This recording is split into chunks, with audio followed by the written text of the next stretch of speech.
Dans un monde enveloppé d'un voile de mystère et de merveille, où les limites du tangible s'estompent, avec les échos du divin, se trouve un ancien manuscrit préservé dans les ombres du temps. Un récit oublié, entrelaçant le terrestre avec le céleste, révélant des secrets ancestraux et des enseignements profonds. Dans le silence d'une nuit étoilée, les pages jaunies d'un livre ancestral, les enseignements métaphysiques de Jésus, les béatitudes, écrits par Emmett Fox, s'ouvrent comme des portails vers des dimensions inconnues. Des mots imprégnés de l'essence de l'univers murmurent des mystères et des vérités cachées. Ces pages, imprégnées de la sagesse intemporelle d'un maître, se transforment en un chemin lumineux vers la compréhension de l'éthéré et du quotidien. À chaque chapitre, l'essence des béatitudes est révélée, tels des fils de lumière tissant la trame même de l'existence. À chaque mot prononcé, les murmures du vent et les échos du passé s'entremêlent pour dévoiler la magie d'une connaissance ancestrale. Cet audio-livre est bien plus qu'une simple narration. C'est un appel à éveiller la conscience, à transcender les limites du connu et à embrasser la vérité qui réside au-delà de la perception ordinaire. Préparez-vous à vous embarquer dans un voyage métaphysique où les paroles de Jésus se mêlent à la sagesse des temps anciens, vous guidant vers l'illumination et la découverte de votre être intérieur. Plongez dans ces enseignements cachés et permettez à la lumière de la vérité de transformer votre existence dans cette odyssée spirituelle qui est sur le point de commencer, ce que Jésus nous a enseigné. Jésus-Christ est sans aucun doute la figure la plus importante de l'histoire de l'humanité, quelle que soit la manière dont on le considère, que ce soit en tant que Dieu ou en tant qu'homme. Que l'on le considère comme le plus grand prophète et maître du monde, ou simplement comme un fanatique bien intentionné qui a connu la peine, l'échec et la ruine après une carrière publique courte et tumultueuse. Il est incontestable que la vie et la mort de Jésus, ainsi que les enseignements qui lui sont attribués, ont eu plus d'influence sur l'histoire de l'humanité que toute autre personne, plus qu'Alexandre, César, Charlemagne, Napoléon ou Washington. Ces doctrines, du moins celles qui lui sont attribuées aujourd'hui, ont eu un impact plus important sur la vie des gens. Plus de livres sont écrits, lus et achetés à son sujet, plus de discours, appelons-les sermons, sont prononcés à son sujet que sur tous les autres hommes mentionnés réunis. Le fait d'avoir été l'inspiration religieuse de l'ensemble de la race européenne pendant les 2 millénaires où cette race a dominé et façonné le destin du monde entier, tant culturellement et socialement que politiquement, ainsi que pendant la période où toute la surface de la Terre a finalement été découverte et occupée, et ses vastes contours façonnés par la civilisation lui confèrent à lui seul le droit à la première place au niveau mondial. Sorte de faiblesses humaines lui étaient attribuées, comme la vanité, l'inconstance et la rancune. Par la suite, une légende absurde et très incohérente a été construite sur le péché originel, sur l'expiation vicariale du sang, sur le châtiment infini pour des transgressions finies, et dans certains cas, une doctrine indescriptiblement terrible sur la prédestination au tourment éternel ou à la béatitude éternelle. Cependant, cette théorie n'est jamais enseignée dans la Bible. Si le but de la Bible était de l'enseigner, elle serait parfaitement exposée dans un chapitre quelconque, mais ce n'est pas le cas. Le plan de salut, si prédominant dans les sermons évangéliques et les livres de théologie d'une génération antérieure, est inconnu dans la Bible, tout comme dans le Coran. Il n'a jamais existé un tel accord dans l'univers, et la Bible ne l'enseigne absolument pas. En revanche, certains textes obscurs de la Genèse, quelques phrases choisies au hasard des lettres de Paul, ainsi qu'un ou deux versets isolés d'autres parties des Écritures, pourraient être extraits et réunis par les théologiens pour produire le type d'enseignement qu'ils estimèrent devoir figurer dans la Bible. Jésus, quant à lui, ne sait rien de tout cela. Il est tout sauf un Pollyanna, comme on dit, ou un optimiste quelconque. Il nous avertit non pas une mais plusieurs fois que l'obstination dans le péché entraîne une punition très très sévère, tout comme c'est le cas pour l'homme qui se sépare de l'intégrité de son âme. Même s'il gagnait le monde entier, c'est un fou tragique. Cependant, il enseigne que nous ne sommes réellement punis à cause de nos péchés, et il enseigne que tout homme ou toute femme, aussi imprégné qu'il soit de mal et d'impureté, ont toujours un accès direct à un Père Dieu tout-puissant et plein d'amour, qui pardonnera, et fournira sa propre force permettant de se retrouver soi-même, et ce, jusqu'à 70 fois 7 s'il le fallait. Bible 13 et 5. Salut, nous avons un nouveau projet. Bible 365. Rejoignez des millions de lecteurs de la Bible à travers le monde avec les meilleures voix audio. Au début, lorsque Dieu créa les cieux et la terre était informe et vide, les ténèbres couvraient l'abîme. Rejoignez cette grande aventure. Jésus a été tristement mal interprété et détourné dans d'autres directions. Par exemple, il n'y a aucune justification dans ses enseignements pour l'établissement de quelque forme d'institution ecclésiastique ou de toute hiérarchie d'officiels ou de système ou de rituels. Il n'approuvait rien de tout cela et, en fait, son état d'esprit est définitivement anti-ecclésiastique. Pendant sa vie publique, il était en guerre avec les ecclésiastiques et d'autres fonctionnaires religieux de son propre pays. Au début, ils l'ont entravé. Puis ils l'ont persécuté en raison d'un instinct parfaitement sain de conservation. Il sentait instinctivement que la vérité, telle qu'il l'enseignait, constituait le début de leur fin. Finalement, ils l'ont tué. Ses prétentions à l'autorité en tant que représentant de Dieu, ils les ont complètement ignorées. Pour leurs rituels et leurs cérémonies, il a montré impatience et mépris. La nature humaine semble être très encline à croire ce qu'elle veut croire, plutôt qu'à entreprendre le travail de véritablement examiner les Écritures avec un esprit ouvert. Par exemple, des hommes parfaitement sincères se sont nommés eux-mêmes leaders chrétiens et se sont parés des titres les plus imposants et prétentieux pour mieux impressionner les gens, malgré le fait que leur maître, dans le langage le plus clair, est strictement ordonné à ses disciples de ne rien faire de tel. Mais vous ne vous faites pas appeler Rabbi, car un seul est votre maître, le Christ, et vous êtes tous frères. Matthieu 23, 8. De plus, il a dénoncé les pharisiens comme hypocrites, car ils aiment les places d'honneur et imposent des charges pesantes, difficiles à porter, avec toutes sortes de règles et de règlements, comme nous le verrons plus tard. Jésus ne demandait pas le respect strict de normes ou de règles strictes. Il insistait plutôt pour que certains esprits prévalent dans le comportement de chacun, cherchant à enseigner seulement des principes, conscient que lorsque l'esprit est juste, les détails s'alignent sur lui. En réalité, la lettre tue mais l'esprit vivifie, comme cela a pu être tristement observé dans le comportement des pharisiens. Pourtant, malgré cela, le christianisme orthodoxe a tenté à tout prix d'imposer au peuple toutes sortes de règles strictes. Un cas surprenant illustrant cela est la tentative puritaine d'imposer. Le sabbat de l'Ancien Testament aux chrétiens, bien que ce fût un commandement nettement hébraïque, des punitions féroces étaient infligées à ceux qui enfreignaient cela, même si Jésus décourageait le commandement superstitieux du sabbat en disant que le sabbat était fait pour l'homme et non l'homme pour le sabbat. Il indique clairement tout au long de ses enseignements que le moment est venu pour l'homme de faire de chaque jour un samedi spirituel, agissant en permanence dans un contexte spirituel.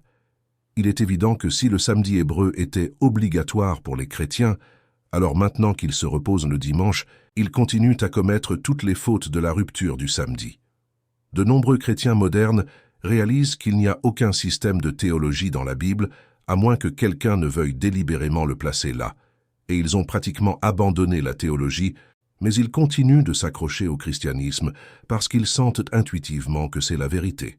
En réalité, il n'y a aucune justification logique pour leur attitude, car ils ne possèdent pas la clé spirituelle qui rend l'enseignement de Jésus intelligible. Ils s'efforcent donc de rationaliser leur attitude de différentes manières. Voilà le dilemme de l'homme qui n'a ni la foi aveugle de l'orthodoxie, ni l'interprétation spirituelle du christianisme scientifique pour se soutenir. Il n'a pas de fondement sur lequel s'appuyer autre que celui de l'unitarisme archaïque. Et s'il ne rejette pas complètement les miracles, du moins il se sent très mal à l'aise avec eux, il le gêne et il souhaiterait qu'ils ne figurent pas dans la Bible. Une biographie de Jésus récemment publiée par un ecclésiastique de renom illustre clairement la fausseté de cette posture. L'auteur admet dans ce livre que Jésus aurait pu guérir certaines personnes ou les aider à se guérir elles-mêmes, mais il limite cela à ce point. Quant aux autres miracles, il les explique comme s'ils n'existaient pas. Selon lui, ce sont les habituelles légendes fantastiques qui entourent tous les grands personnages historiques. À titre d'exemple, nous pouvons nous rappeler ce qui s'est passé au lac, où les disciples étaient très effrayés, mais ils ont pensé à Jésus et cette pensée a calmé leur crainte. Par la suite, cela a été exagéré dans une histoire absurde selon laquelle il était venu à eux en personne en marchant sur l'eau. Apparemment, à une autre occasion, il a réformé un pécheur en le sortant de la tombe du péché. Et cela a été étendu des années après dans une légende ridicule selon laquelle il avait vraiment ressuscité un homme mort. Une fois de plus, Jésus a prié avec ferveur une nuit, de sorte qu'il brillait de bonheur, et Pierre, qui s'était endormi, s'est réveillé en sursaut et des années plus tard a raconté une histoire confuse selon laquelle il avait vu Moïse là-bas, et c'est ainsi que la transfiguration a eu lieu, et ainsi de suite, ainsi de suite. Maintenant, on doit étendre toute la sympathie et les supplications particulières à un homme captivé par la beauté et le mystère des évangiles. Cependant, en l'absence de la clé spirituelle, il considère que son bon sens et toutes les connaissances scientifiques de l'humanité sont moqués par beaucoup de ce que contiennent ces évangiles. Mais cela est simplement pas possible. Le reste du récit évangélique perd tout son sens si les miracles ne se sont jamais produits, si Jésus n'a pas cru qu'ils étaient possibles et ne s'est pas engagé à les réaliser. Il n'est pas vrai de les exhiber de façon constante et répétée. S'il n'a pas cru et enseigné beaucoup de choses en franche contradiction avec la philosophie rationaliste des XVIIIe et XIXe siècles, le récit évangélique est chaotique, contradictoire et manque de tout sens. Nous ne pouvons pas sortir du dilemme en disant que Jésus n'était pas intéressé par les croyances et superstitions de son temps, qu'il les considérait plus ou moins comme acquises, car ce qui l'intéressait vraiment était le caractère. Tout cela est un argument faible, car le caractère doit inclure une réaction intelligente et vitale à la vie, ce qui inclut certaines croyances et convictions définies sur les choses qui comptent vraiment. Cependant, les miracles se sont produits. Tous les actes de Jésus relatés dans les 4 évangiles se sont produits, et beaucoup d'autres aussi, qui, s'ils étaient écrits chacun, je pense qu'ils ne rentreraient pas dans la largeur de la terre. Jésus lui-même a justifié ce que les gens considéraient comme un enseignement étrange et merveilleux par les œuvres qu'il était capable de faire. Il est allé encore plus loin en disant, en référence à ceux qui étudient et pratiquent en son enseignement, « Les œuvres que je fais, vous les ferez, et vous en ferez de plus grandes encore. Mais après tout, qu'est-ce qu'un miracle ? Ceux qui nient la possibilité des miracles en se basant sur le fait que l'univers est un système parfait de lois et d'ordre dans lequel il ne peut y avoir d'exception ont tout à fait raison. L'explication de ceci est que le monde que nous connaissons habituellement, avec ces lois techniques que la plupart des gens connaissent, n'est qu'un fragment de l'univers tel qu'il est réellement. C'est pourquoi il y a un appel d'une loi inférieure à une loi supérieure, d'une expression moindre à une plus grande. Cependant, l'appel de la loi inférieure à la supérieure n'est pas vraiment une violation de la loi, car la possibilité d'un tel appel fait partie de la constitution principale de l'univers. Ainsi, dans le sens d'une véritable violation de la loi, les miracles sont impossibles, mais dans le sens où toutes les règles et limitations ordinaires du plan physique peuvent être laissées de côté et annulées par une compréhension qui les a dépassées. Les miracles, selon le sens courant du mot, peuvent se produire et de fait se produisent. Imaginons, à titre d'exemple, qu'un lundi ordinaire, vos affaires soient dans un tel état que, humainement parlant, certaines conséquences sont sûres de se produire avant la fin de la semaine. Cependant, celles-ci pourraient être des conséquences légales, peut-être de nature très désagréable, à la suite d'une décision des tribunaux, ou elles pourraient en être des conséquences physiques dans le corps humain. Il est possible qu'un médecin compétent décide qu'une opération dangereuse soit absolument nécessaire, voire qu'il est de son devoir de dire qu'il n'y a aucune chance pour que le patient se rétablisse. Mais si quelqu'un peut élever sa conscience au-dessus des limitations du plan physique par rapport à cette affaire, et cela n'est qu'une description scientifique de ce qui est communément appelé prière, les conditions sur ce plan changeraient de manière inattendue et normalement impossible. La tragédie légale disparaîtrait, et pour le bénéfice de toutes les parties du cas, où le patient guérirait plutôt que de devoir subir l'opération, où il devrait mourir. En d'autres termes, les miracles, dans le sens populaire du terme, peuvent se produire et se produisent comme résultat de la prière. La prière change les choses.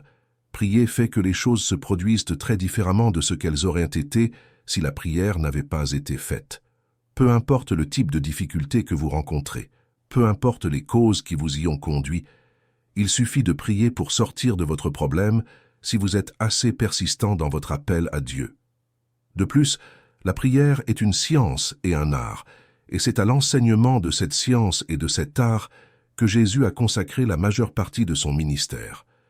Si les miracles de l'Évangile se sont produits, c'est parce que Jésus comprenait le monde spirituel, ce qui donnait plus de pouvoir à sa prière que celle de tout autre avant ou après lui. Il est nécessaire de prendre en compte une autre interprétation des Évangiles. Tolstoï s'est forcé à présenter le Sermon sur la montagne comme un guide pratique pour la vie, considérant ses préceptes littéralement à leur valeur nominale, ignorant l'interprétation spirituelle à laquelle il n'était pas conscient, et excluant le plan de l'esprit auquel il ne croyait pas. En rejetant toute la Bible, sauf les 4 évangiles, et en rejetant tous les miracles, il a tenté de manière héroïque mais inutile de concilier le christianisme et le matérialisme. Et bien sûr, il a échoué. Son véritable rôle dans l'histoire n'est pas celui du fondateur d'un nouveau mouvement religieux, mais plutôt celui de l'homme, dont l'anarchisme pratique, promulgué avec tout le feu du génie, a préparé le chemin pour la révolution bolchevique, tout comme Josué avait ouvert la voie à la Révolution française.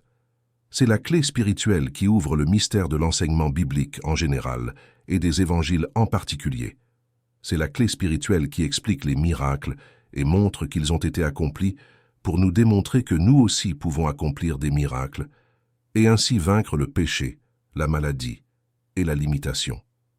Grâce à cette clé, nous pouvons nous permettre de mettre en lumière l'inspiration verbale et tout littéralisme superstitieux, tout en comprenant que la Bible est réellement la possession la plus précieuse et authentique de l'homme. Vue de l'extérieur, la Bible est une collection de documents inspirés écrits par des hommes de toutes sortes, dans toutes sortes de circonstances, et sur des centaines d'années. Ces documents, tels que nous les avons, sont rarement originaux, étant des rédactions et des compilations de fragments anciens, et les noms des véritables auteurs sont rarement connus avec certitude. Cependant, cela n'affecte en rien le dessein spirituel de la Bible. En fait, le livre tel qu'il est constitue une réserve inépuisable de vérités spirituelles, compilées sous l'inspiration divine. La vraie route par laquelle elle est parvenue à sa forme actuelle importe peu. Le nom de l'auteur d'un chapitre particulier n'a pas plus d'importance que celui de son scribe, s'il était employé.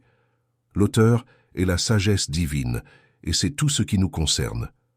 Ce que l'on appelle la critique supérieure concerne exclusivement l'externe, perdant complètement le contenu spirituel des Écritures. Du point de vue spirituel, l'histoire, la biographie, la poésie lyrique et d'autres formes poétiques sont divers moyens par lesquels le message spirituel est transmis dans la Bible. La parabole est utilisée pour transmettre la vérité spirituelle et métaphysique.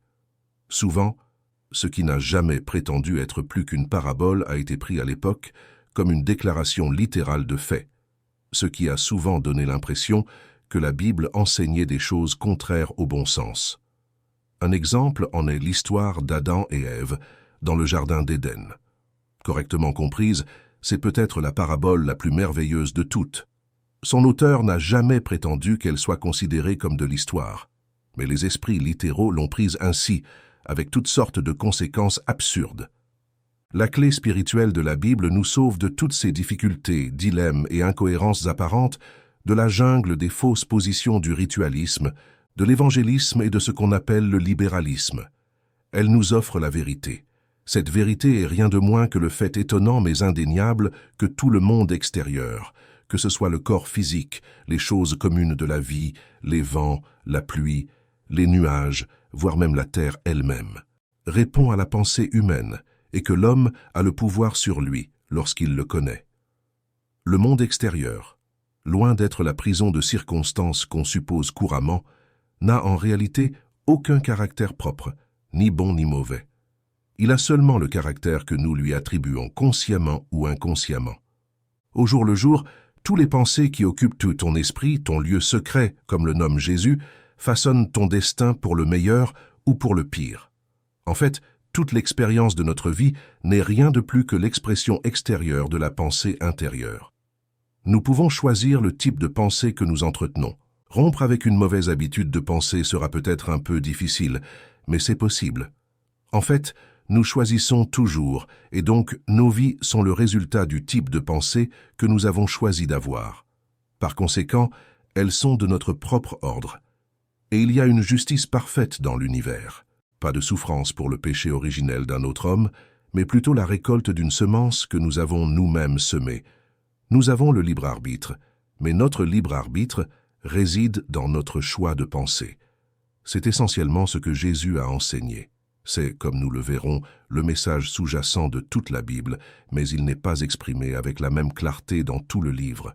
Au début, il brille faiblement comme la lumière d'une lampe très voilée, mais au fil du temps, un voile après l'autre est levé et la lumière brille de plus en plus forte, jusqu'à ce que dans l'enseignement de Jésus-Christ, elle jaillisse clairement et sans obstacle.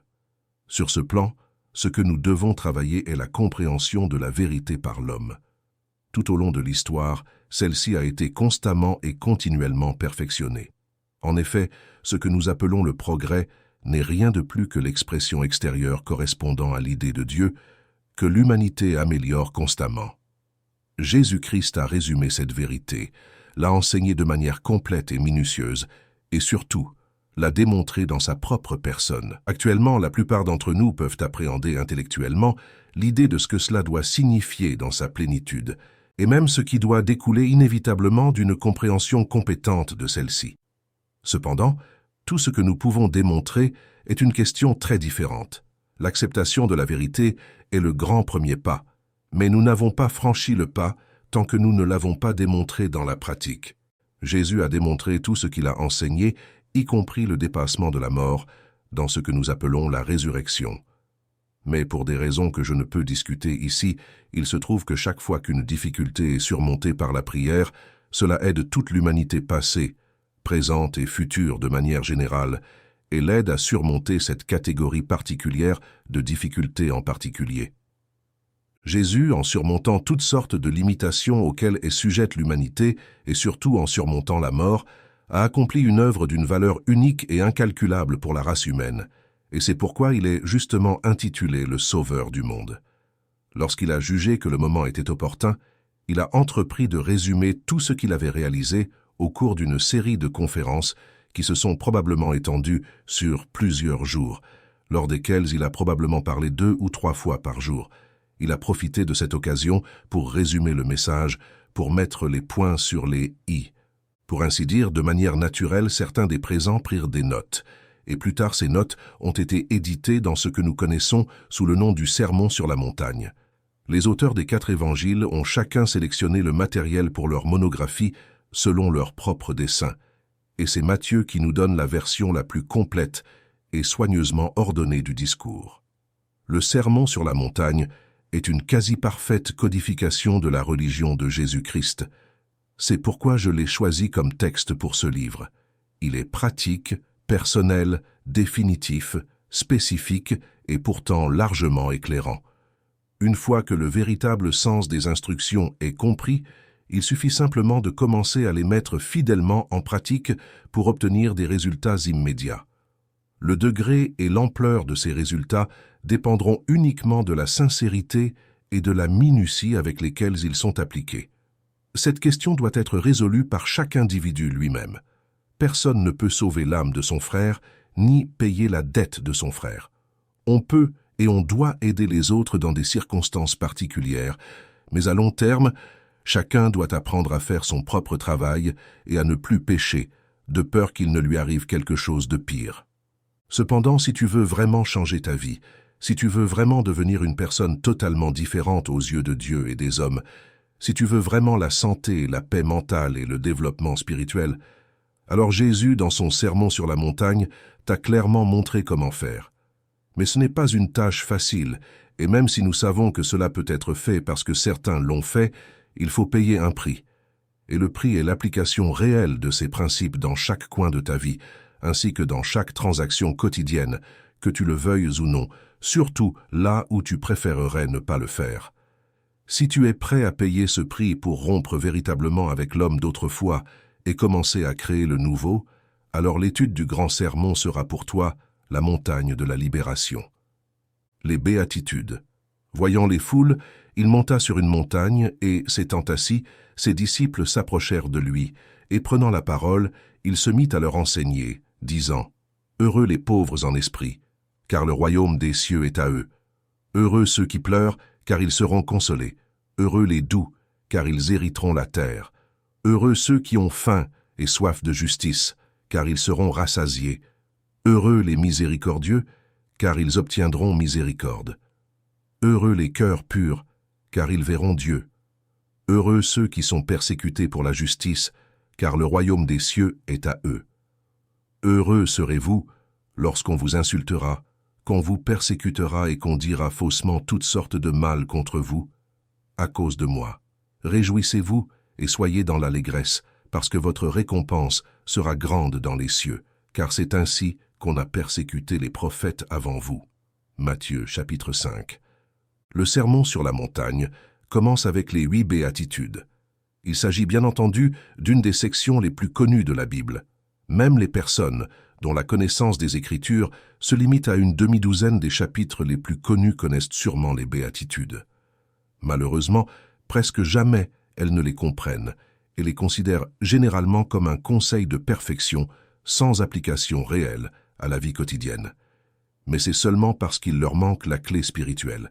Les béatitudes constituent en réalité un poème en prose de 8 vers, complet en lui-même, et représentent pratiquement un résumé général de tout l'enseignement chrétien.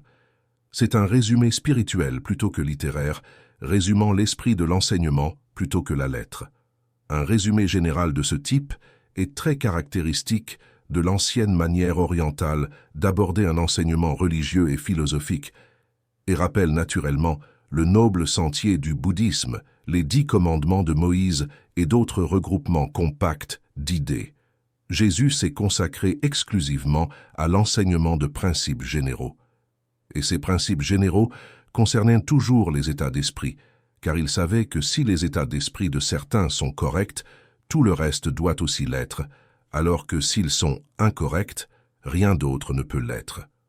Contrairement aux grands maîtres religieux, il ne nous donne pas d'instructions détaillées sur ce que nous devons ou ne devons pas faire.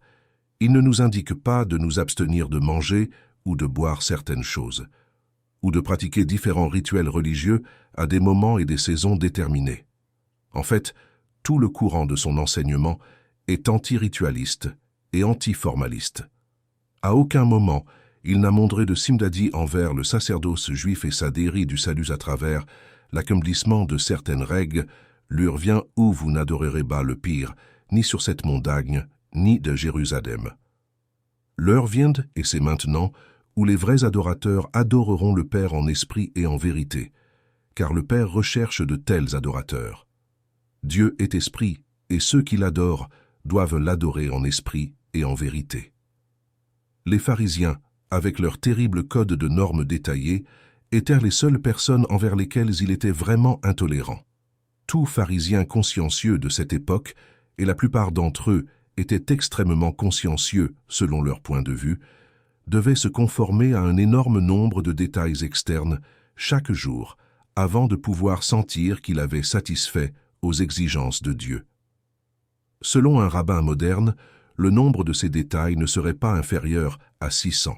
Et comme aucun être humain ne pourrait vraiment accomplir de telles choses en pratique, le résultat naturel serait que la victime, consciente d'être très en dessous de l'accomplissement de ses devoirs, devrait nécessairement travailler sous un sentiment chronique de péché.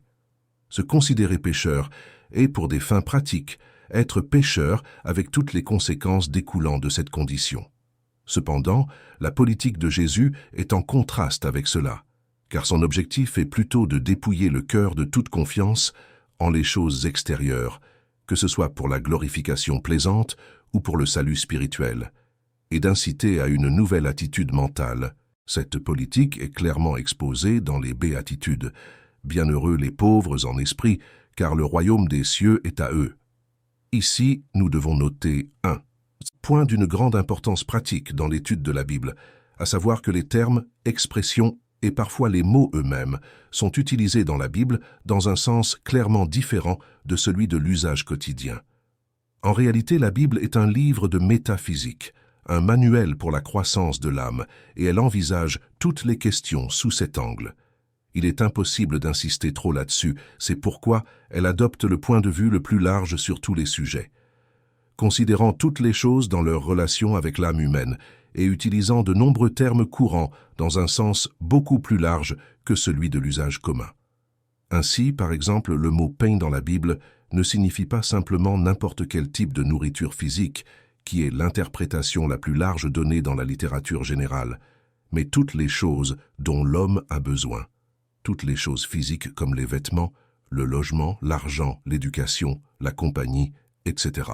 Et surtout, il représente les choses spirituelles telles que la perception spirituelle, la compréhension spirituelle et la réalisation prééminemment spirituelle.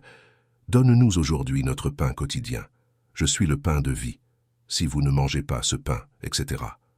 Un autre exemple est le mot prospérité dans le sens biblique. Prospérité et prospérer signifient beaucoup plus que l'acquisition de biens matériels. En réalité, cela signifie le succès dans la prière. Le succès dans la prière est, du point de vue de l'âme, la seule sorte de prospérité qui vaille la peine d'être eue. De plus, si nos prières réussissent, nous obtiendrons naturellement tout ce dont nous avons besoin sur le plan matériel. Mais la richesse matérielle est en réalité la moins importante dans la vie, et c'est ce que la Bible indique en donnant au mot « prospère » sa vraie signification. Le fait d'être pauvre en esprit ne signifie en aucun cas ce que nous appelons aujourd'hui « pauvre en esprit ». La pauvreté en esprit signifie s'être dépouillé de tout désir d'exercer sa propre volonté personnelle, et ce qui est tout aussi important, avoir renoncé à toutes les opinions préconçues dans la quête sincère de Dieu. Cela signifie être prêt à mettre de côté votre manière actuelle de penser, vos points de vue et préjugés actuels, votre style de vie actuel si nécessaire, en fait, à abandonner tout ce qui peut se mettre en travers de votre chemin pour trouver Dieu. L'un des passages les plus tristes de toute la littérature est l'histoire du jeune homme riche qui a manqué une grande occasion d'être heureux et qui n'a finalement acquis que de grandes possessions. C'est l'histoire de l'humanité en général. Nous rejetons le salut que Jésus nous offre, notre chance de trouver Dieu, parce que nous avons de grandes possessions. Non pas du tout parce que nous sommes riches en termes d'argent, car en réalité, la plupart des gens ne le sont pas, mais parce que nous avons de grandes possessions sous forme d'idées préconçues, de confiance en notre propre jugement et en des idées familières, un orgueil spirituel né de la distinction académique, un attachement sentimental ou matériel aux institutions et organisations, des habitudes de vie auxquelles nous ne voulons pas renoncer, une préoccupation pour le respect humain ou peut-être la crainte du ridicule public, bref, un intérêt pour l'honneur et la distinction mondain.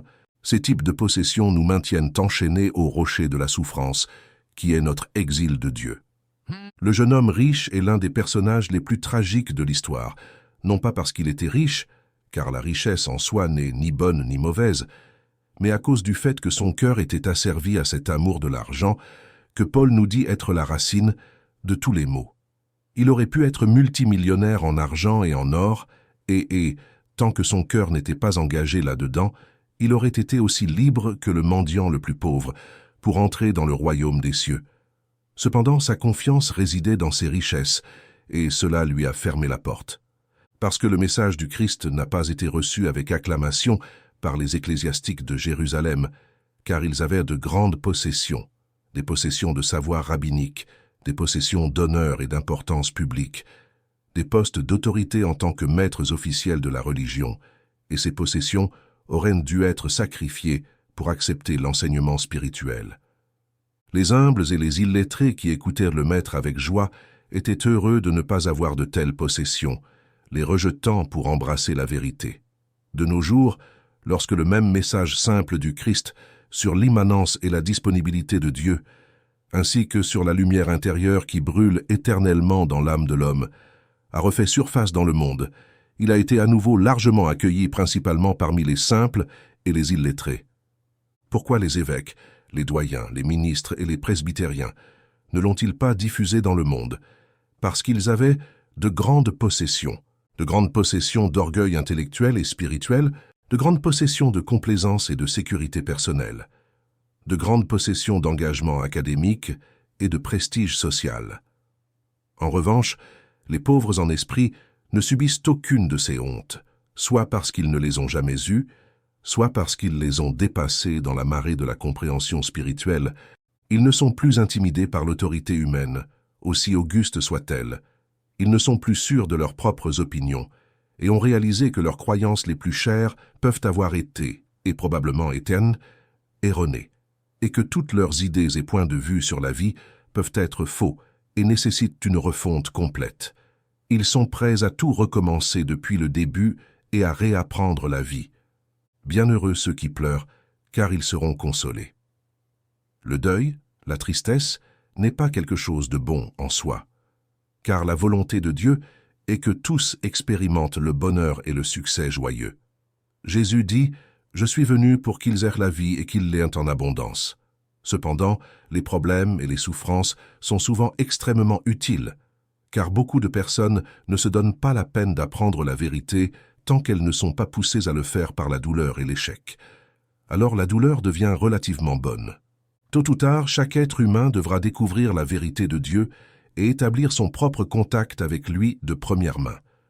Nous devons connaître la vérité qui nous libérera une fois pour toutes de nos limitations tridimensionnelles et de leurs concomitants, le péché, la maladie et la mort. La plupart des gens n'entreprendront pas sincèrement la quête de Dieu, à moins d'être poussés par quelque sorte de problème. En réalité, il n'est pas nécessaire que l'homme ait des problèmes, car s'il cherche Dieu en premier, les problèmes ne doivent jamais survenir. On peut toujours choisir d'apprendre par le développement spirituel ou par une expérience douloureuse, et ce sera de sa propre faute s'il choisit cette dernière option. En général, seulement lorsque la santé est brisée et que les moyens médicaux ordinaires ont échoué à apporter un soulagement, les gens cherchent sérieusement à acquérir cette compréhension spirituelle du corps comme étant la vraie incarnation de la vie divine, notre seule garantie pour surmonter la maladie et finalement la mort. Cependant, si les personnes se tournent vers Dieu et acquièrent un peu de cette compréhension alors que leur santé est encore bonne, elles n'auraient jamais à être malades à nouveau. En général, seulement lorsque les gens ressentent fortement la pincée de la pauvreté, quand les sources matérielles ordinaires sont épuisées, ils se tournent vers Dieu comme dernier recours, qui apprennent que le pouvoir divin est vraiment la source de la provision de l'homme. Il est une grande bénédiction d'être forcé de se redresser concernant la question de la provision le plus tôt possible. Les personnes prospèrent si elles reconnaissent Dieu comme leur vraie source et prient régulièrement pour une compréhension spirituelle plus profonde sur ce point, ne souffriront jamais de pauvreté ou de problèmes financiers. Elles doivent cependant faire attention à bien utiliser leurs ressources actuelles, sans accumuler de richesses égoïstement, mais en sachant que Dieu est le propriétaire, et elles ne sont que ses administrateurs ou mandataires. Le contrôle de l'argent implique une responsabilité qui ne peut être évitée. Il faut le gérer avec sagesse ou en subir les conséquences. Cette leçon générale a été implantée dans chacune de nos difficultés, non seulement dans les problèmes physiques ou financiers, mais dans tous les autres maux dont la chair est héritière, les difficultés familiales, les disputes et les distances, le péché et le remords et tout le reste. Ces difficultés n'ont pas besoin de survenir du tout si nous cherchons d'abord le royaume de Dieu et la rectitude de la compréhension. Si nous ne le faisons pas, alors elles doivent venir et pour nous ce chagrin sera une bénédiction déguisée, car à travers lui nous serons consolés. Quand la Bible parle de consolation, elle se réfère à l'expérience de la présence de Dieu, qui est la fin de tout chagrin. Les églises orthodoxes ont trop souvent enseigné un Christ crucifié qui reste sur la croix. Mais la Bible nous présente le Christ ressuscité et triomphant. Bienheureux les doux, car ils hériteront de la terre.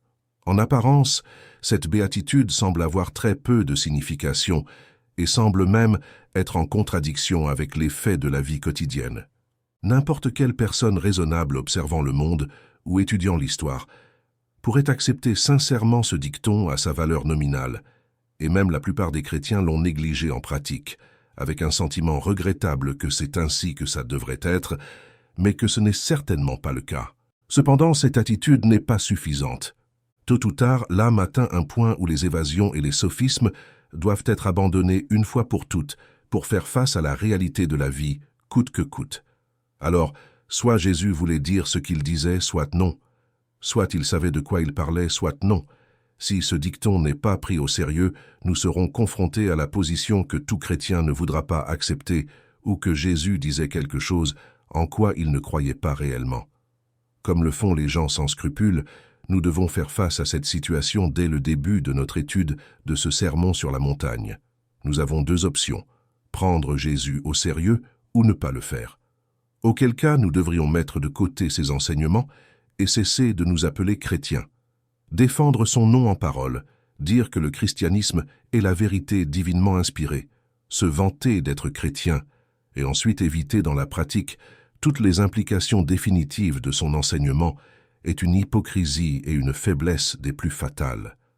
Soit Jésus est un guide fiable, soit il ne l'est pas. Si on doit lui faire confiance, alors supposons qu'il voulait dire ce qu'il a dit et qu'il était le mieux informé sur l'art de vivre. Les difficultés et les douleurs que l'humanité endure sont réellement dues au fait même que notre mode de vie est si opposé à la vérité que les choses qu'il a enseignées et dites nous semblent, à première vue, insensées et absurdes.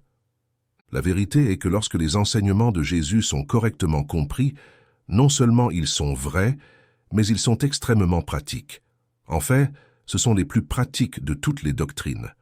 Ainsi, nous découvrons qu'il n'était pas un rêveur sentimental, ni un simple vendeur de banalités, mais un réaliste inflexible qui ne peut être qu'un grand mystique.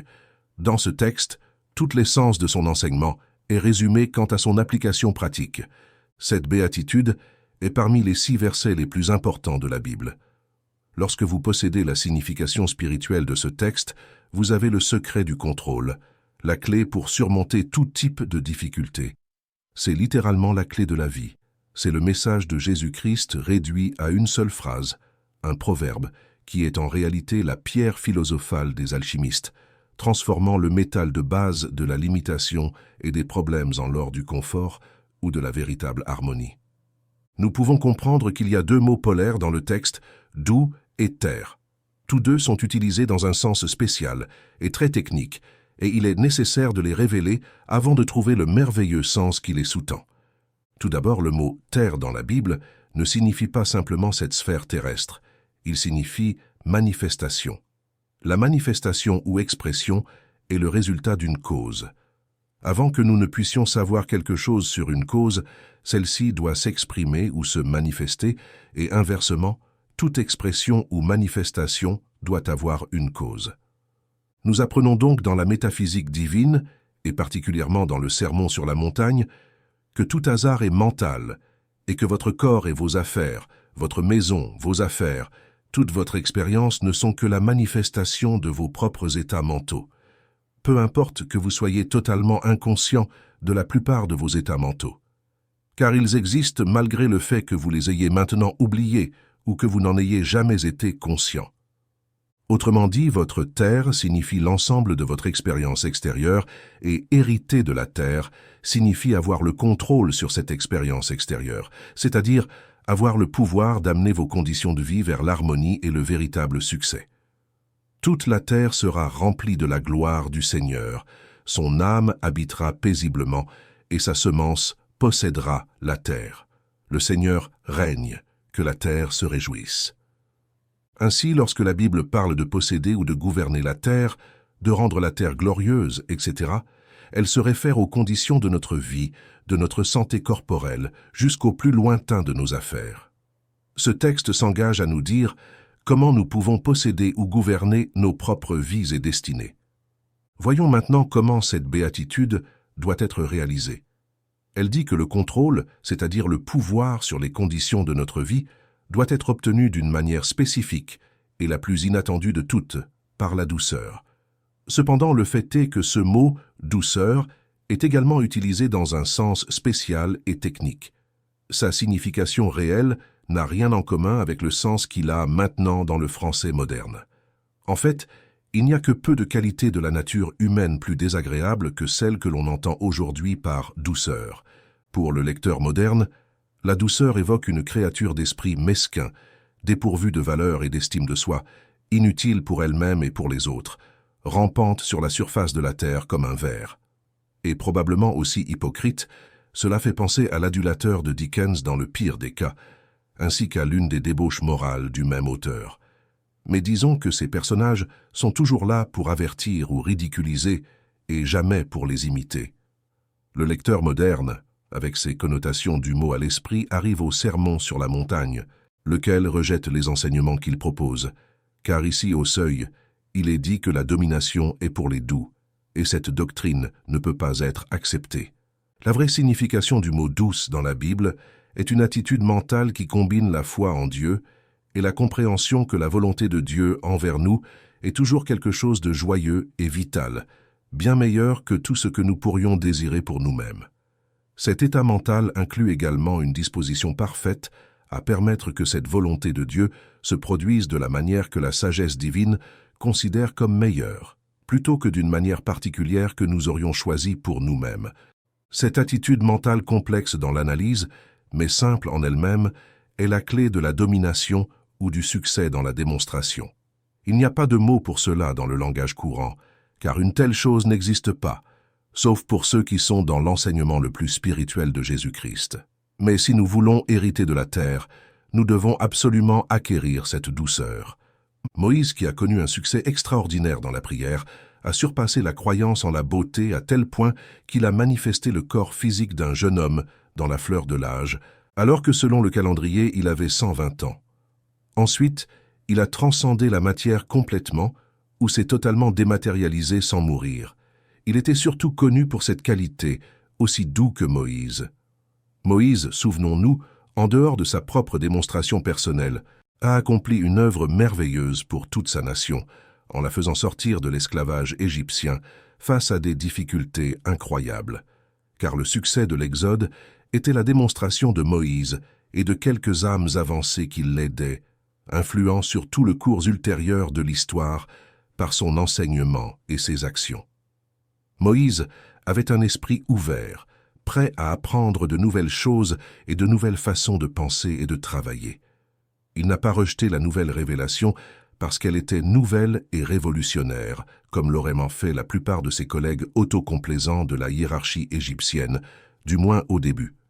Il n'était pas exempt de graves défauts de caractère, mais il était suffisamment grand pour le dédain intellectuel ou spirituel, et donc il s'est élevé progressivement, au-dessus de ses défauts, alors que la nouvelle vérité travaillait dans son âme. Moïse a parfaitement compris que se conformer rigoureusement à la volonté de Dieu, loin d'impliquer la perte de tout bien, ne pouvait signifier qu'une vie plus fine et meilleure. Ainsi, il n'a pas considéré cela comme un sacrifice de soi, car c'était la forme la plus élevée de glorification dans le vrai et merveilleux sens du mot. L'auto-glorification de l'égoïste est la vanité mesquine qui conduit finalement à l'humiliation. Au contraire, la vraie auto-glorification, celle qui est vraiment glorieuse, est la glorification de Dieu. Le Père en moi, il fait les œuvres, moi en toi, et toi en moi. Moïse avait une merveilleuse compréhension du pouvoir de la parole prononcée pour appeler le bien, ce qui est la foi scientifique. Il était l'un des hommes les plus doux qui ait existé, et personne, sauf notre Sauveur, n'a hérité de la terre dans une plus grande mesure. Il y a un merveilleux dicton oriental qui dit que la douceur oblige même Dieu. Heureux ceux qui ont faim et soif de justice, car ils seront rassasiés. La justice est un autre des grands mots de la Bible, l'une de ces clés que le lecteur doit avoir en sa possession s'il veut comprendre ce livre, comme la terre, la douceur et le réconfort. C'est un terme technique utilisé dans un sens spécial et défini dans la Bible. La justice signifie non seulement une conduite correcte, mais aussi la pensée correcte dans tous les domaines de la vie. Si nous étudions le Sermon sur la montagne, nous trouverons que chaque clause réitère la grande vérité, selon laquelle les choses extérieures ne sont que l'expression ou la représentation de nos pensées et croyances intérieures, que nous avons le contrôle ou le pouvoir sur nos pensées, pour penser comme nous voulons, et que de cette manière, indirectement, nous faisons ou gâchons nos vies par la manière dont nous pensons. Jésus nous dira à plusieurs reprises dans ses discours que nous n'avons aucun pouvoir direct sur les choses extérieures, car elles ne sont que des conséquences ou des images résultant de ce qui se passe dans le lieu secret. Si nous pouvions affecter directement les choses extérieures sans changer notre pensée, cela signifierait que nous pourrions penser une chose et en produire une autre, ce qui serait contraire à la loi de l'univers. En réalité, cette même notion est la fausseté fondamentale qui est à la racine de tous les problèmes humains, toutes les maladies et péchés, toutes les luttes et la pauvreté, et même la mort elle-même. En revanche, la grande loi de l'univers est précisément celle-ci. Ce que tu penses dans ton esprit, tu le produiras dans ton expérience, tel à l'intérieur, tel à l'extérieur. Tu ne peux pas penser une chose et en produire une autre.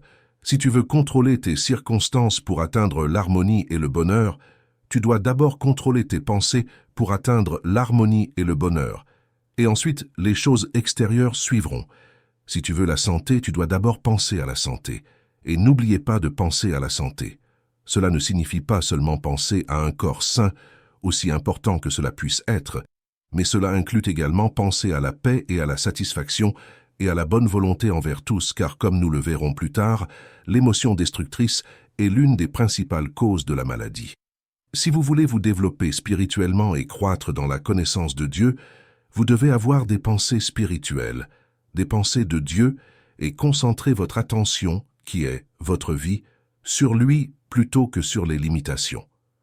Si vous souhaitez la prospérité matérielle, vous devez d'abord penser à des pensées de prospérité jusqu'à ce qu'elles deviennent une habitude, car ce qui maintient la plupart des gens dans la pauvreté est simplement l'habitude de penser à la pauvreté. Si vous souhaitez une bonne compagnie, si vous voulez être aimé, vous devez d'abord avoir des pensées d'amour et de bonne volonté. Le bien engendre le bien est une autre façon de formuler la grande loi qui signifie que comme un homme sème dans ses pensées invisibles, ainsi récoltera-t-il dans ce qui est visible. Tout travaille pour le bien de ceux qui aiment le bien. Cultiver le bien signifie s'occuper de pensées de bien. Lorsque les gens prennent conscience de ces grandes vérités, ils commencent naturellement à essayer de les appliquer dans leur propre vie, réalisant enfin l'importance vitale de la rectitude ou de la pensée en harmonie. Ils, tout comme les personnes sensées, commencent immédiatement à essayer de mettre de l'ordre dans leur maison. Le principe en question est parfaitement simple, mais malheureusement sa réalisation est moins facile parce qu'elle doit en être ainsi. La réponse réside dans la puissance extraordinaire de l'habitude, et les habitudes de pensée sont à la fois les plus subtiles en caractère et les plus difficiles à briser. Comparativement, il est facile de briser une habitude physique si l'on veut vraiment le faire, car l'action sur le plan physique est beaucoup plus lente et plus palpable que sur le plan mental. Cependant, en traitant avec les habitudes de pensée, nous ne pouvons pas, pour ainsi dire, rester en arrière et adopter une vue comparativement distante, comme nous pouvons le faire en considérant nos actions. La pensée coule à travers le théâtre de la conscience dans un flux ininterrompu et si rapidement que seule une vigilance incessante peut y faire face. Encore une fois, le théâtre de nos actions est l'endroit de notre présence immédiate. On ne peut agir que là où je suis. Je peux donner des ordres par lettre ou par téléphone ou appuyer sur un bouton et obtenir des résultats à distance, mais néanmoins, mon action se déroule là où je suis et dans le moment présent. Avec la pensée, au contraire, je peux embrasser tout le domaine de ma vie, même toutes les personnes avec qui j'ai été ou suis actuellement associé, d'une manière ou d'une autre. Je peux voler vers le passé ou vers le futur avec la même facilité. Ainsi, nous constatons que la tâche consistant à obtenir une pensée harmonieuse dans tous les sens, ou la véritable rectitude, est bien plus grande qu'il ne semble à première vue. Pour cette raison, de nombreuses personnes se découragent et s'attribuent la responsabilité de ne pas avoir changé leur façon de penser plus tôt. Détruire le vieux Adam, comme le dit Paul, est naturellement une erreur capitale et en passant, une autocondamnation, car étant une pensée essentiellement négative et donc injuste, elle a tendance à produire encore plus de problèmes dans le vieux cercle vicieux. Si vous ne progressez pas aussi rapidement que vous le souhaitez, Le remède est de faire encore plus attention à ne conserver que des pensées harmonieuses. Ne vous attardez pas sur vos erreurs ou sur la lenteur de votre progression. Si la suggestion décourageante pointe son nez, revendiquez la présence de Dieu avec vous, surtout à ce moment-là. Revendiquez la sagesse, revendiquez le pouvoir ou la prospérité dans la prière. Faites un bilan mental ou une révision de votre vie et vérifiez que vous n'abritez plus de pensées négatives quelque part dans votre esprit. Y a-t-il une ligne de conduite erronée que vous suivez toujours? Y a-t-il quelqu'un que vous n'avez toujours pas pardonné? Êtes-vous en proie à une sorte de haine ou de mépris, politique, racial ou religieux? Cela se cache sûrement sous un manteau d'auto-justification. Si tel est le cas, arrachez cette couverture et débarrassez-vous de cette chose néfaste, car elle est un poison pour vous. Y a-t-il de la jalousie dans votre cœur, peut-être personnelle ou professionnelle? C'est quelque chose d'odieux et beaucoup plus courant que ce qui est admis dans la société éduquée. S'il est présent, éliminez-le à tout prix. Y a-t-il un regret pour les erreurs passées? Réfléchissez à ceci. En tant qu'être immortel, un enfant de Dieu qui possède un pouvoir spirituel, aucune bonne chose n'est hors de ta portée ici et maintenant. Ne perdez plus de temps à vous lamenter sur ce qui est déjà passé et fait, mais faites que le présent et l'avenir soient une merveilleuse réalisation des désirs de votre cœur. Y a-t-il du regret pour les erreurs passées? Laissez-les derrière vous et avancez. Rappelle-toi que le remords, contrairement au repentir, n'est rien d'autre qu'une forme d'orgueil spirituel. Se délecter en lui, comme le font certaines personnes, est une trahison de l'amour et du pardon de Dieu. Il dit « Voici maintenant le jour du salut, voici, je fais toutes choses nouvelles. » Dans cette béatitude, Jésus nous dit de ne pas nous décourager si nous ne surpassons pas tout d'un coup, si notre progrès semble lent. Cependant, si nous ne progressons pas du tout, nous ne pouvons pas prier correctement, et nous devons comprendre pourquoi, en examinant nos vies et en priant pour la sagesse et la guidance. En effet, nous devrions constamment prier pour la sagesse, la guidance et pour l'action vivante de l'Esprit, afin que la qualité de nos prières, notre prospérité, augmente constamment. Mais si nous progressons, si les choses s'améliorent même lentement, nous ne devons pas nous décourager, nous devons simplement continuer à travailler avec constance. Et tant que nous sommes vraiment intègres dans nos efforts, c'est-à-dire si nous avons réellement faim et soif de justice, alors à la fin, nous serons sans aucun doute satisfaits. Il est impossible qu'une quête sincère de vérité et de justice, si elle est persévérée, ne soit pas couronnée de succès. Dieu ne se moque pas, encore moins de ses enfants. Heureux les miséricordieux, car ils obtiendront miséricorde. C'est un bref résumé de la loi de la vie que Jésus approfondit plus tard dans le Sermon sur la montagne, Matthieu 7, 1-5. En soi, cette béatitude ne nécessite pas beaucoup de commentaires, car les mots utilisés ont le sens ordinaire que nous leur donnons encore dans la vie quotidienne. L'énoncé est aussi clair et évident dans son sens que la loi en question est simple et inflexible dans son action. La question que le chrétien scientifique doit garder à l'esprit est que, comme toujours, l'importance vitale du principe traité dans cette béatitude réside dans son application au domaine de la pensée. Ce qui compte vraiment, c'est d'être miséricordieux dans nos pensées. Des actions bienveillantes associées à des pensées non bienveillantes sont de l'hypocrisie dictée par la peur ou le désir de gloire personnelle, ou pour des raisons similaires. Il s'agit de contrefaçons et elles ne bénissent ni celui qui donne ni celui qui reçoit. En revanche, une véritable pensée sur le prochain le bénit spirituellement, mentalement et matériellement, et te bénit également. Ayons de la miséricorde dans nos jugements mentaux sur notre frère, car en vérité, nous sommes tous un. Plus profondément semble-t-il errer, plus urgente est la nécessité de l'aider avec la pensée juste et ainsi faciliter sa libération. Toi, parce que tu comprends le pouvoir de l'idée spirituelle, la vérité du Christ, tu as une responsabilité que les autres n'ont pas. Assure-toi de ne pas l'éviter, car nous sommes tous un, tous faisant partie du vêtement vivant de Dieu. Tu recevras finalement le même traitement que celui que tu offres aux autres. Tu recevras la même aide miséricordieuse dans ton propre moment de besoin de ceux qui sont plus avancés que toi sur le chemin. Mais surtout, il est vrai que libérer les autres du poids de ta condamnation permet la libération de leur propre condamnation.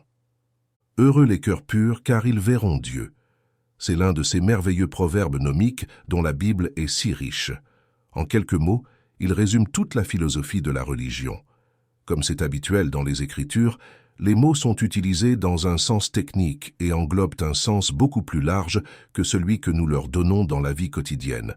Partons du principe que la promesse de cette béatitude est rien de moins que de voir Dieu. Bien sûr, nous savons que Dieu n'a pas de forme corporelle, donc il ne s'agit pas de le voir dans le sens physique ordinaire où l'on peut voir un être humain ou un objet. Si l'on pouvait voir Dieu de cette manière, il devrait être limité et donc ne serait pas Dieu tel que nous le comprenons ici. Voir tel que compris ici signifie la perception spirituelle, et la perception spirituelle est précisément la capacité de comprendre la vraie nature de l'être, dont nous sommes tous dépourvus. Nous habitons le monde de Dieu, mais ne le connaissons pas du tout tel qu'il est. Le ciel nous entoure, ce n'est pas un lieu lointain dans les cieux, il est autour de nous. Mais comme nous manquons de perception spirituelle, nous ne pouvons pas le reconnaître, c'est-à-dire que nous ne pouvons pas l'expérimenter. Par conséquent, pour nous, on peut dire que nous sommes exclus du ciel. En réalité, nous sommes en contact avec un tout petit fragment de lui-même, et même ce minuscule fragment, nous l'appelons univers. Mais même à ce petit bout, nous le voyons pour la plupart, tout tordu. Le ciel est le nom religieux de la présence de Dieu, et le ciel est infini. Mais notre habitude mentale nous amène à façonner notre expérience en 3 dimensions seulement. Le ciel est l'éternité, et ce que nous connaissons ici, nous ne le connaissons que séquentiellement, dans une séquence appelée temps, qui ne nous permet jamais de comprendre une expérience dans sa totalité. Dieu est l'Esprit divin, et dans cet esprit, il n'y a aucune limitation ni restriction. Cependant, nous voyons tout distribué dans ce que l'on appelle l'espace, qui est une restriction artificielle qui entrave continuellement le regroupement constant de notre expérience, qui exige notre pensée créatrice. Le ciel est le royaume de l'esprit de la substance, sans âge, sans discorde, sans déclin, un royaume de bien éternel.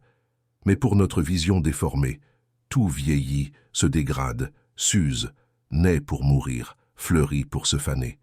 C'est comme si un daltonien se trouvait dans un magnifique jardin de fleurs.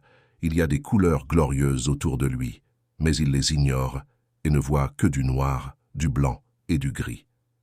Et si nous supposons également qu'il est dépourvu du sens de l'odorat, nous verrons qu'une très petite partie de la gloire du jardin existe pour lui. Pourtant, tout est là. Rappelle-toi que le remords, contrairement au repentir, n'est rien d'autre qu'une forme d'orgueil spirituel. Se délecter en lui, comme le font certaines personnes, est une trahison de l'amour et du pardon de Dieu. Il dit « Voici maintenant le jour du salut, voici je fais toutes choses nouvelles ». Dans cette béatitude, Jésus nous dit de ne pas nous décourager si nous ne surpassons pas tout d'un coup, si notre progrès semble lent.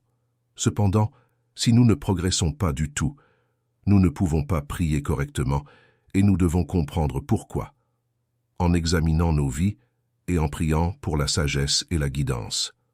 En effet, nous devrions constamment prier pour la sagesse, la guidance et pour l'action vivante de l'Esprit, afin que la qualité de nos prières, notre prospérité, augmente constamment. Mais si nous progressons, si les choses s'améliorent même lentement, nous ne devons pas nous décourager, nous devons simplement continuer à travailler avec constance.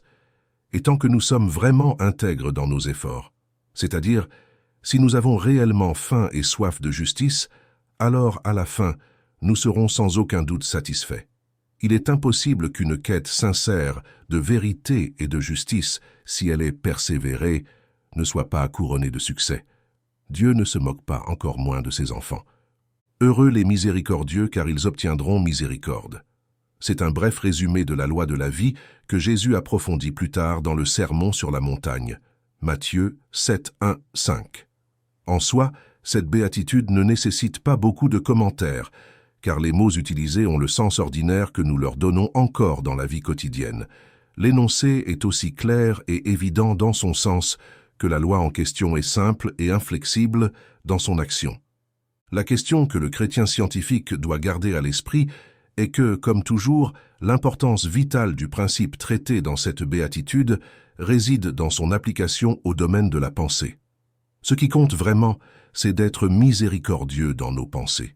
Des actions bienveillantes associées à des pensées non bienveillantes sont de l'hypocrisie dictée par la peur ou le désir de gloire personnelle, ou pour des raisons similaires.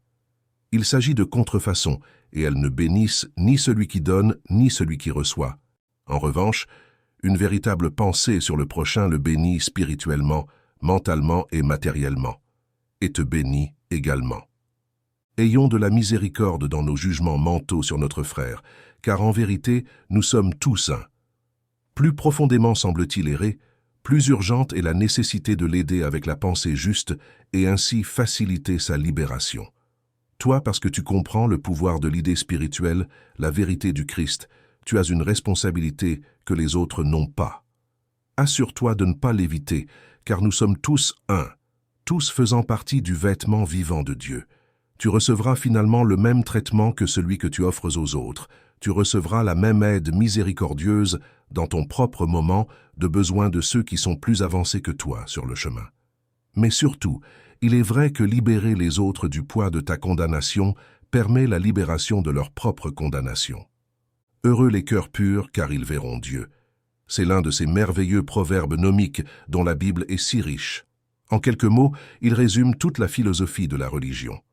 Comme c'est habituel dans les Écritures, les mots sont utilisés dans un sens technique et englobent un sens beaucoup plus large que celui que nous leur donnons dans la vie quotidienne.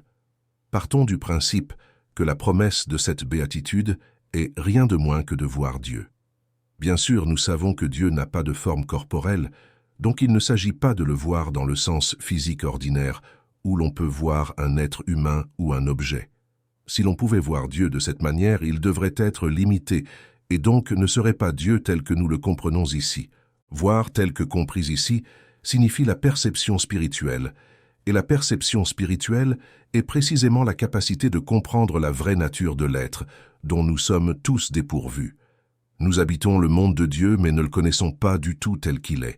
Le ciel nous entoure, ce n'est pas un lieu lointain dans les cieux, il est autour de nous. Mais comme nous manquons de perception spirituelle, nous ne pouvons pas le reconnaître, c'est-à-dire que nous ne pouvons pas l'expérimenter. Par conséquent, pour nous, on peut dire que nous sommes exclus du ciel. En réalité, nous sommes en contact avec un tout petit fragment de lui-même, et même ce minuscule fragment, nous l'appelons univers. Mais même à ce petit bout, nous le voyons pour la plupart, tout tordu. Le ciel est le nom religieux de la présence de Dieu, et le ciel est infini. Mais notre habitude mentale nous amène à façonner notre expérience en 3 dimensions seulement. Le ciel est l'éternité, et ce que nous connaissons ici, nous ne le connaissons que séquentiellement, dans une séquence appelée temps, qui ne nous permet jamais de comprendre une expérience dans sa totalité. Dieu est l'Esprit divin, et dans cet Esprit, il n'y a aucune limitation ni restriction. Cependant, nous voyons tout distribué dans ce que l'on appelle l'espace, qui est une restriction artificielle qui entrave continuellement le regroupement constant de notre expérience, qui exige notre pensée créatrice. Le ciel est le royaume de l'esprit de la substance, sans âge, sans discorde, sans déclin, un royaume de bien éternel. Mais pour notre vision déformée, tout vieillit, se dégrade, s'use, naît pour mourir, fleurit pour se faner. C'est comme si un daltonien se trouvait dans un magnifique jardin de fleurs.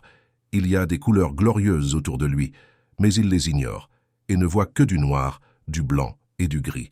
Et si nous supposons également qu'il est dépourvu du sens de l'odorat, nous verrons qu'une très petite partie de la gloire du jardin existe pour lui. Pourtant, tout est là, si seulement nous pouvions les percevoir. Cette limitation en nous est connue en théologie comme la chute de l'homme, et découle de notre utilisation du libre arbitre en opposition à la volonté de Dieu. Dieu a créé l'homme droit, mais celui-ci a cherché à se détourner. Notre tâche est de surmonter ces limitations aussi rapidement que possible, jusqu'à ce que nous parvenions au point où nous pouvons connaître les choses telles qu'elles sont vraiment, expérimenter le ciel tel qu'il est réellement. C'est là le sens de voir Dieu et le voir face à face. Voir Dieu, c'est apprendre la vérité telle qu'elle est réellement, et cela, c'est la liberté infinie et le bonheur parfait. Par le biais de cette merveilleuse béatitude, on nous indique exactement comment accomplir cette tâche suprême, et qui sont ceux qui la réaliseront. ce sont les purs de cœur. Une fois de plus, il faut comprendre qu'ici les mots pur et pureté doivent être pris dans un sens bien plus large que celui qu'on leur attribue habituellement. La pureté dans la Bible implique bien plus que la pureté physique, c'est-à-dire une pensée vitale et importante dans son sens complet. La pureté, c'est reconnaître seulement Dieu comme la seule cause réelle et le seul pouvoir réel dans l'existence. Ailleurs dans le sermon, on l'appelle l'œil unique, et c'est la clé maîtresse de la vie. Ce n'est rien de plus que le secret pour échapper à toute maladie, problème et limitation, la transcendance ou l'inversion, en résumé, de la chute de l'homme. Ainsi, notre texte pourrait être paraphrasé en quelque chose comme ceci. Heureux ceux qui reconnaissent Dieu comme la seule cause réelle, la seule présence réelle et le seul pouvoir réel. Non pas de manière théorique ou formelle, mais pratiquement et spécifiquement dans tous leurs pensées et actions, et pas seulement dans certaines parties de leur vie, mais plutôt dans tous les recoins de celle-ci, ne laissant rien de côté, exécutant sa volonté jusque dans les moindres détails, dépassant toutes les limitations du temps, de l'espace et de la matière. De temps en temps, il est bon que chacun paraphrase dans sa propre langue les textes les plus connus de l'Écriture, car cela l'aidera à clarifier dans son propre esprit le sens exact que le texte lui donne. Parfois, cela vous aidera à attirer l'attention sur des significations importantes que vous aviez peut-être négligées jusqu'à présent. Notez que Jésus parle des purs de cœur. Le mot « cœur » dans la Bible signifie généralement cette partie de la mentalité de l'homme que la psychologie moderne connaît sous le nom de subconscient. Cela est extrêmement important, car il ne suffit pas d'accepter la vérité uniquement avec l'esprit conscient. À ce stade, ce n'est encore qu'une simple opinion. Ce n'est que lorsqu'elle est acceptée par l'esprit subconscient et ainsi totalement assimilée qu'elle peut faire une différence dans le caractère ou la vie d'une personne. Comme un homme pense dans son cœur, ainsi est-il. Garde ton cœur plus que toute autre chose, car de lui viennent les sources de la vie. De nombreuses personnes, et surtout les personnes instruites, ont toutes sortes de connaissances qui n'affectent ni n'améliorent en rien leur vie pratique. Les médecins savent tout sur l'hygiène, mais vivent souvent de manière insalubre. Les philosophes, familiers de la sagesse accumulée des âges et acquiesçant à la plupart d'entre elles, continuent de faire des choses absurdes et stupides dans leur propre vie et sont donc malheureux et frustrés. Eh bien, ce type de connaissance n'est rien de plus qu'une opinion ou une connaissance de l'esprit. Comme certains l'appellent, cela doit devenir une connaissance du cœur ou être incorporé au subconscient avant de pouvoir réellement changer quelqu'un. Les psychologues modernes, dans leurs efforts pour rééduquer le subconscient, ont la bonne idée, même s'ils n'ont pas encore découvert la véritable méthode pour le faire, qui est la prière scientifique ou la pratique de la présence de Dieu. Jésus, bien sûr, a pleinement compris tout cela, et c'est pourquoi il insiste sur le fait que nous devons être purs de cœur. Heureux les pacificateurs, car ils seront appelés fils de Dieu. C'est une leçon pratique d'une valeur inestimable sur l'art de la prière, qui est le seul moyen de renouer la communion avec Dieu.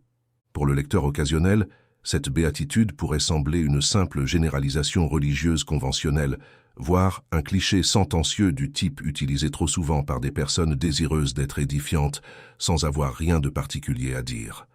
En réalité, la prière est la seule action réelle dans le sens complet du terme, car la prière est la seule chose qui change le caractère. Une modification du caractère ou un changement de l'âme est un changement réel. Lorsque ce genre de changement se produit, vous devenez une personne différente, et donc, pour le reste de votre vie, vous agissez différemment de la façon dont vous avez agi précédemment, et comme vous auriez continué à agir si vous n'aviez pas prié. En d'autres termes, vous devenez un homme différent. Le degré de différence peut être très subtil à chaque fois, mais il est là, car vous ne pouvez pas prier sans devenir, dans une certaine mesure, différent. Si vous parveniez à avoir une compréhension claire de la présence de Dieu avec vous, cela provoquerait un changement très grand et dramatique dans votre caractère, de sorte qu'en un clin d'œil, votre perspective, vos habitudes, toute votre vie changerait complètement, en tout point. De nombreux cas de ce type sont enregistrés tant en Orient qu'en Occident. Les authentiques cas autrefois appelés « conversions » sont des exemples en ce sens, car le changement causé par la prière est radical. Jésus se réfère à cela comme une nouvelle naissance. Cela vous transforme en un homme différent, comme si vous étiez né de nouveau. Le mot « prière » doit être compris comme toute forme de communion ou tentative de communion avec Dieu, à la fois vocale et purement mentale, incluant à la fois la prière affirmative et la prière d'invocation, chacune étant bonne dans son domaine, de la méditation à la forme la plus élevée de prière, la contemplation. En l'absence de prière, tout ce que vous pouvez faire est exprimer le caractère que vous avez dans toutes les circonstances où vous vous trouvez, au point que la plupart de vos amis seraient prêts à prédire à l'avance quelle serait votre conduite dans les différentes crises qui pourraient survenir. Le grand requis pour réussir consiste à d'abord atteindre un certain degré de véritable paix intérieure. Cette vraie paix intérieure de l'âme était connue des mystiques comme la sérénité, et ils ne cessent de nous dire que la sérénité est le grand passeport vers la présence de Dieu. Cependant, la sérénité doit être possédée avant de pouvoir faire de réels progrès spirituels, et c'est la sérénité, cette tranquillité fondamentale de l'âme, à laquelle Jésus se réfère avec le mot « paix », la paix qui surpasse toute compréhension humaine. Ceux qui font la paix dont il est question dans cette béatitude sont ceux qui la manifestent dans leurs propres âmes. Ce sont eux qui surmontent la limitation et deviennent réellement et non seulement en puissance des enfants de Dieu. Être un pacificateur dans le sens habituel de résoudre les différends des autres est une excellente chose, mais comme toute personne pratique le sait, un rôle excessivement difficile à jouer. Interférer dans les différends des autres rend souvent les choses pires que meilleures. Il est très probable que vos opinions personnelles entrent en jeu et il est très probable que ces opinions soient erronées. Lorsque vous comprendrez le pouvoir de la prière, vous pourrez vraiment résoudre de nombreux conflits de la manière vraie, probablement sans parler du tout. L'idée silencieuse du pouvoir omnipotent de l'amour et de la sagesse fera fondre tout problème presque imperceptiblement.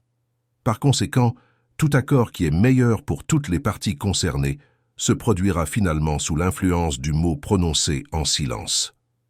Bienheureux ceux qui sont persécutés pour la justice, car le royaume des cieux est à eux. Heureux êtes-vous lorsqu'on vous insulte, qu'on vous persécute et qu'on dit faussement toutes sortes de mal contre vous à cause de moi. Réjouissez-vous et soyez dans l'allégresse, car votre récompense sera grande dans les cieux, puisqu'on a persécuté de la même manière les prophètes avant vous. Considérant ce que nous savons sur le caractère essentiel des enseignements de Jésus, selon lequel la volonté de Dieu pour nous est l'harmonie, la paix et la joie, et que tout cela doit être atteint en cultivant les pensées correctes ou la justice, c'est une déclaration très frappante.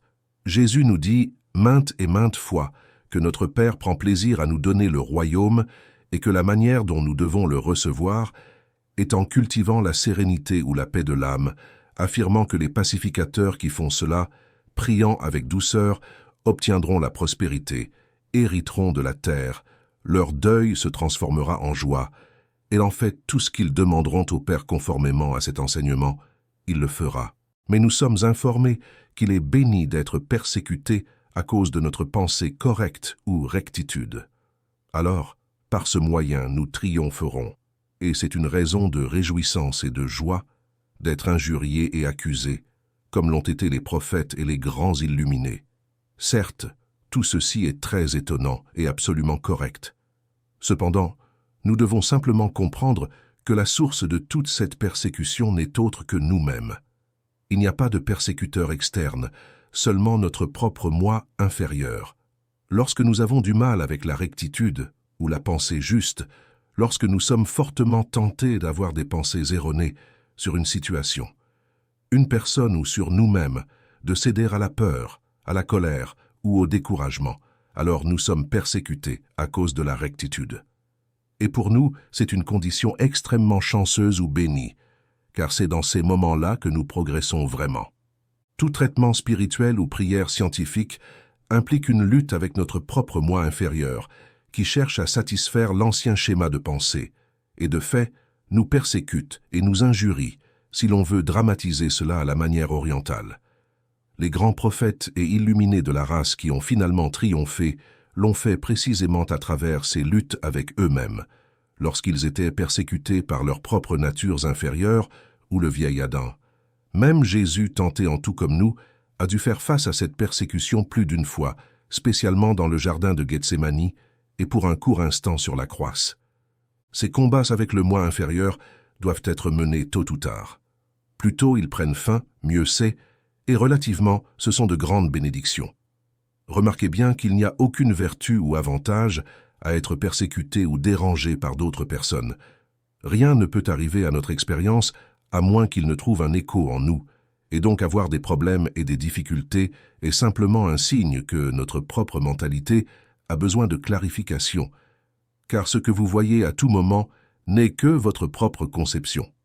À ce stade, il y a un danger grave pour les personnes faibles, vaniteuses ou auto-justifiées, parce que les autres ne les traitent pas comme elles aimeraient l'être, car elles ne reçoivent pas l'attention qu'elles pensent mériter. Elles ont souvent tendance à affirmer qu'elles sont persécutées en raison de leur supériorité spirituelle et se donnent des airs absurdes pour cette raison. C'est une falaise pathétique. En conséquence de la grande loi de la vie, dont tout le sermon sur la montagne est une exposition, nous ne pouvons obtenir que ce qui nous appartient à tout moment, et personne ne peut nous empêcher de l'obtenir. Par conséquent, toute persécution et tout obstacle viennent absolument de l'intérieur. Cependant, la tradition sentimentale nous attache à cela. Il n'y a aucune vertu dans le martyre de ne pas posséder une compréhension suffisante de la vérité. Jésus n'était pas un martyr. Il aurait pu se sauver à tout moment s'il avait voulu éviter la crucifixion. Il était nécessaire que quelqu'un triomphe de la mort en mourant vraiment, mais il a choisi délibérément d'accomplir une œuvre spécifique pour nous à sa manière, et il n'a jamais été martyrisé. Dans tous les cas, nous ne devons pas mépriser la valeur splendide, le dévouement et l'abnégation héroïque des martyrs de toutes les époques. Cependant, nous devons voir que leur compréhension était incomplète, sinon ils n'auraient pas été martyrisés. Si vous fixez votre attention sur le martyr comme sur le plus grand bien, vous aurez tendance, comme pour toute chose sur laquelle vous fixez votre attention, à l'attirer vers vous. Bien que nous puissions envier la hauteur morale et spirituelle qu'ils ont atteinte, nous savons que si les martyrs avaient aimé suffisamment leurs ennemis, et quand nous disons aimer, nous parlons dans le sens scientifique, de connaître la vérité à leur sujet. Les persécuteurs romains, même Néron lui-même, leur auraient ouvert les portes de la prison, et les fanatiques de l'Inquisition auraient réexaminé leur cause.